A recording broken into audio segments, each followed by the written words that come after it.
Yo, what's going on YouTube? We're here at Navarro, top 32 at the YCS. Good. What'd you play, man? I played Majespecter Demise. All right, yeah. Let's go ahead and get right into it. Okay. The deck count was 43. I added a card last minute, and it kind of worked out really well. So, to go into the deck list, I played 3 Bambuku, Majespecter, aka Bunquiqui. Best card of, it demands respect when it's put in play, so very good. 3 Cube, aka Naruto, very, very good card against all the Majespecter traps, necessary. 3 Nikomana, aka Garfield, amazing card. It lets you, in phase, just do really cool tricks with card of demise, and it's necessary for the plays, and you need as many scales as possible, so it's important. And playing 3 of every Majespecter is also very key. 3 Toad, aka Kermit. This guy gets you there when you need it to. I had a player, when he made Darklaw at BAPK, I ended up using him, and I set Tornado, and I just got rid of the Darklaw after that. So it didn't really hurt me at all in any relevance, because the rest of the cards, well, you'll lose a card, but this doesn't. So this is very powerful for that. And that was all for the Majespecters, other than the one Kieran. There it is. And the Kieran, because this card is the only reason why I wanted to play the deck. Kieran is just too good. Even though you don't normally use it in the scales to make it, in the mirror match this matters, and also it's just one of the most powerful cards the deck has, and it's just easy access to it. So this card, though, is insanely good, though. And I explain the combo with it in a bit. The One Luster Dragon, it's just one of the best Pendulum monsters, so you play it for all the free shenanigans it can do. 2 Archfiend Eccentrics. I was going to play 3, but I decided only to play 2 because again, it's not an out to anti-spell fragrance inherently, and I mean, you can just tribute to pop monsters, but I don't really need to worry about that.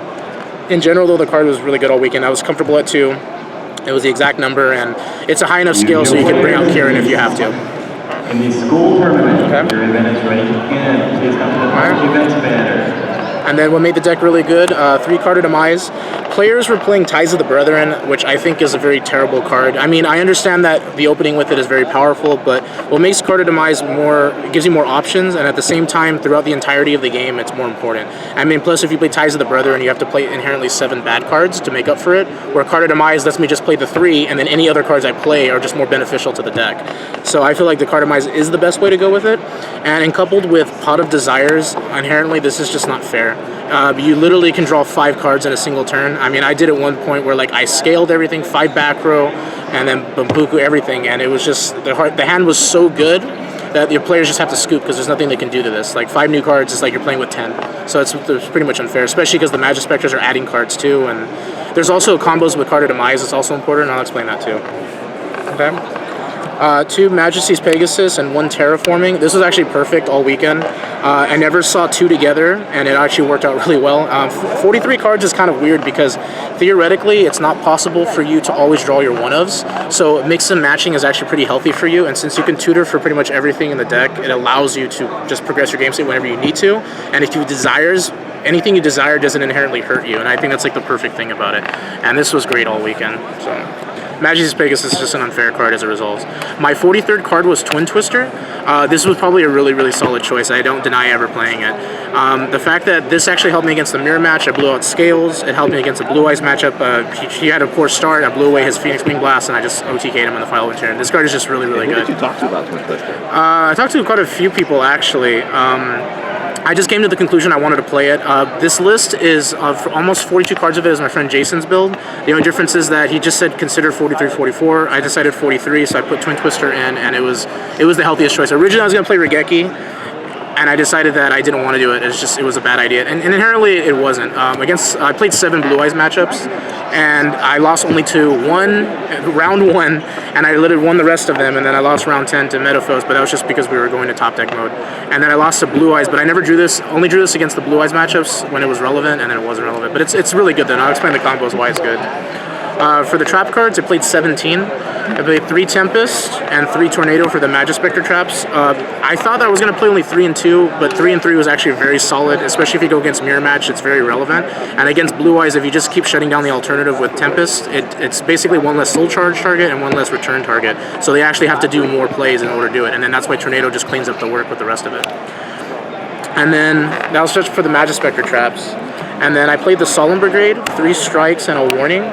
There's a funny game I had against Pendulum Mirror for Majespecters.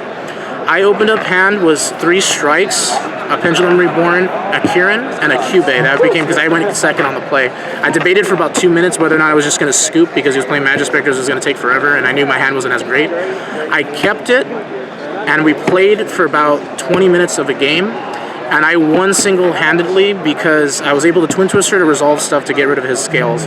I not only Solemn Striked once, but 3 times, and I resolved Warning, and I resolved Tempest, and I won because he had no Majespecters anymore. I literally won that matchup because I resolved all of the counter traps. So that was just insane. I didn't deserve to win that one, but because it happened, I was happy about that. So Vanny's Emptiness is just too good as a 1-of. The best card the entirety of the entire weekend, Pendulum Reborn. This card is very unfair in this deck. As long as you make sure that it's Chainlink 1, you're always going to resolve your Majespecter cards because they'll miss timing if it's Chainlink 2 or higher. The thing is, though, this card allows you to sack your Majespecters on your opponent's turn, then revive them and search on your turn, and then allow you to make more plays on your following turn. So if someone breaks your scales, you can bump Buku to search and get the other scale you need, rescale, and then restart the engine all over again. Another cute little trick with it is why it's important, is if you play Twin Twister and Carta Demise any of your Pendulum scales, it revives it from the extra deck or the grave. So you're inherently going to be able to revive those cards back. So cards like Kieran, which you can't normally summon, I just discarded it with Twin Twister, which I did, and then this revived it, and it's impossible for your opponent to beat it. And that's why it's too good not to inherently to do it. It allows you just to continue your plays, and then also like for some exceeding combos that you need to do, and that's why I really liked it a lot. Alright, and then the last trap I played, which wasn't really all that important, is 3 Drowning Mirror Force. I actually I think I resolved it once this entire weekend. I always sided them out. I mean, it's for expected and non-expected boards. None of my opponents ever saw it, so that was kind of like a good thing. So I didn't really care for it, and also I'm not really worried about it staying in the deck, so I can always switch it in and out, and that's what helps about it. Especially if I desire it, I really don't care. So, alright, on to the extra deck. Played 1-0 Dynamister Power. This actually won me a match against a Blue Eyes matchup for round 8, and because of it I was able to get top 32, and I basically protected my scales, locked them out of Twin Twister, and then just kept resetting the scales again with all the Majespecters. I just won from there. This card is ridiculous, especially because it protects your Majespecters, so you don't entirely have to use your trap cards immediately on them, and it's just insane for that card.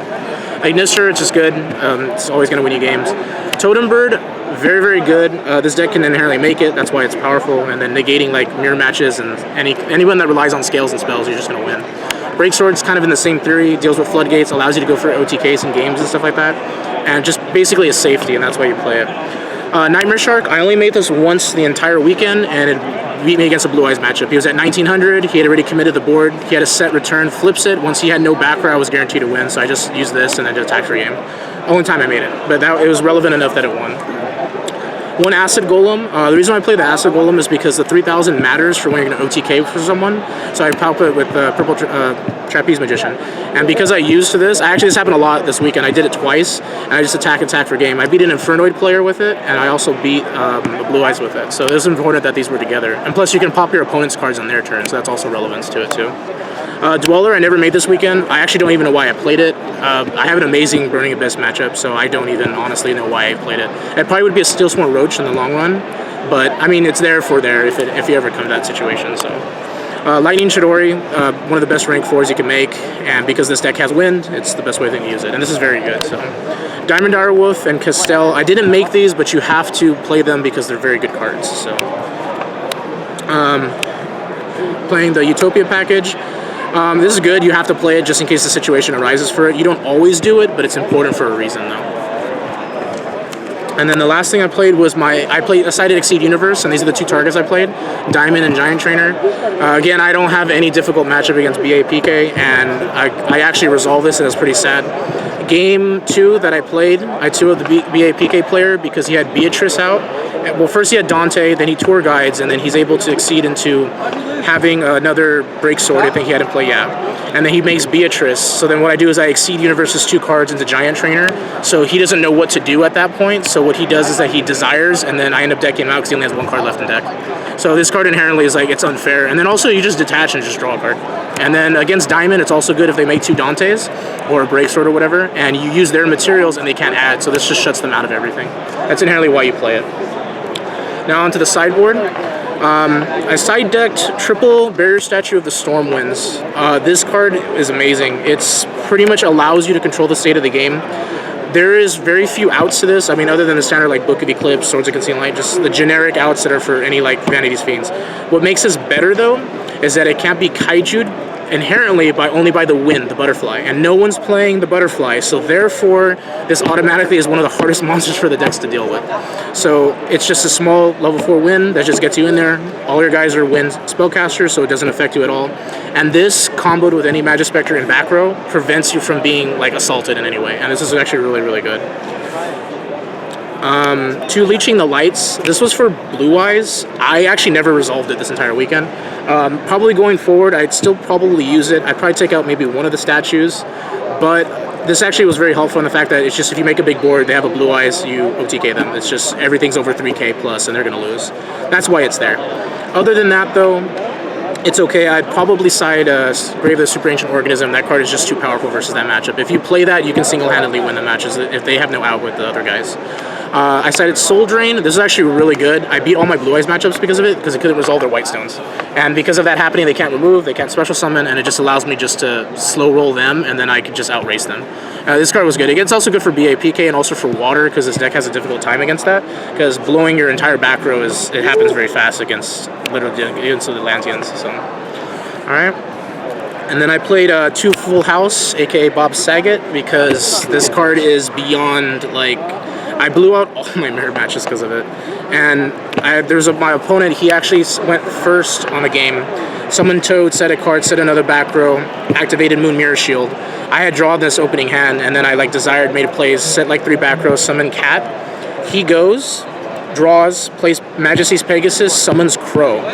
He sacks Crow and Majesty's Pegasus, I resolve Full House, and I blow him out. He only has Archfiend Eccentric in his hand, and he puts Moon Mirror Shield to the top of his deck. So all I have to do is deal with the Frog. I draw, and I top deck Majesty's Pegasus, and I just OTK him at that point. There's nothing he could do. Just because the Full House took so many resources away from him, that it just won from there. This card is beyond necessary for that matchup. Another thing I sided was Triple Typhoon. Typhoon is mainly meant for Metaphos and Mirror Match. And the reason why it's important for those matchups is because you need to be able to control the back row, and this is just something I feel that's good, that encompasses really well with Twin Twister, and it just, you want to deal with anti-spell figure against Pendulum Scales, it's important for that reason. And this actually came relevant when I played against Metaphos on round 6. What he ended up doing is that he ended up making all his Pendulum Scales, popped all of his cards, was left with the Pendulum 8 scale, and then he dropped Vector. And Vector was basically going to shut down all the Majespecters because I can't activate their effects. So I just literally Typhooned the Vector. He had no other play. I draw, and then just Pendulum Summon 5, and then just attack your game. This card is, like, again, it's necessary. I do like Ghost Ogre, but I have to use this technically with this deck. It just needs it. The 2 Exceed Universes to compass the monsters that I played, very, very good. This card, again, just makes those matchups a lot easier. And then the card that was probably MVP for this weekend, Unwavering Bond. A lot of people are not playing this, and especially in Majespecters, which I don't understand. This card was the best card because what it does is that when you play against any mirror match or any pendulum matchup, it makes it a lot easier for you to deal with them. What this does is that, for one thing, it's a counter trap, and when a pendulum monster in the monster card zone or the pendulum zone activates its effect, it negates it and then removes it from play. So that means that you don't have to deal with any of those cards for the rest of the game. It's also one of the best outs against Kirin because it's a bigger body, and if you just need it out of the way at hand, and then also at the same time when you play against Metaphos or Archfiend Eccentric, it helps deal with all of those cards so they can't out your resources. So this card in and of itself is like the best thing. I don't know why it's like a $2 to $3 card, but this card just, it's like the out that everybody needs. And against Mirror Match, you just remove Bumpuku or anything that they're trying to add, and you just don't deal with it anymore. So this card, again, it was just amazing. So, yeah. Got you. Any shout outs real quick? First off, I want to give a shout out to my business. It's Rare Hunters. We're located in California, and we deal right now with Yu-Gi-Oh! And Card Fight Vanguard, and we're also going to be dealing with Pokemon too. So that's going to be really, really good. I want to give a shout out to like pretty much all my friends. I appreciate all the support. It's always good to see everybody. I mean, it's one reason why I'm even here, honestly, because I haven't played for quite a while competitively, but I had a really great time. Shout out to all you guys, everybody, anybody that profiled me, so I appreciate it all. So. All right, no problem. Well, Pete, congratulations to you, and we'll see you next time. We out.